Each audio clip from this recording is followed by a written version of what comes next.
ഓരോരുത്തരുടെയും ജീവിതത്തിൽ പാലിക്കേണ്ട ചില ശ്രദ്ധകളുണ്ട്. അല്ലാഹു നിശ്ചയിച്ചതുപോലെയാണ് ഓരോരുത്തരുടെയും അവസ്ഥ. നമ്മുടെ ആരുടെയും നിറം നമ്മൾ തെരഞ്ഞെടുത്തതല്ല, നമ്മുടെ ആരുടെയും നീളം നമ്മൾ തെരഞ്ഞെടുത്തതല്ല, നമ്മുടെ ആരുടെയും സൗന്ദര്യമോ സൗന്ദര്യക്കുറവോ നമ്മൾ തെരഞ്ഞെടുത്തതല്ല.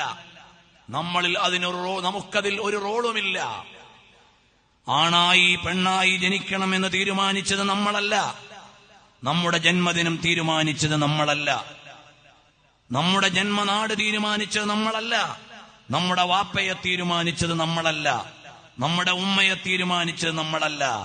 നമ്മുടേതെന്ന് നമ്മൾ പറയുന്നത് മുഴുവനും ഗിവൺ ബൈ അല്ലാഹ്, അല്ലാഹു നൽകിയതാണ്. അപ്പൊ പിന്നെ ഞാൻ എങ്ങനെ പറയും? എനിക്കെന്റേതെന്ന് പറയുന്നതൊന്നുമില്ല. ഇത് മുഴുവനും അല്ലാഹുവിൽ നിന്ന് ലബ്ധമായതാണ്, അല്ലാഹുവിൽ നിന്ന് ലഭിച്ചതാണ്. അതുകൊണ്ട് നിങ്ങൾ ആരെയും കുറ്റം പറയരുത്. നിങ്ങളിൽ ന്യൂനതകളുണ്ട്, എല്ലാവരിലും ന്യൂനതകളുണ്ട്.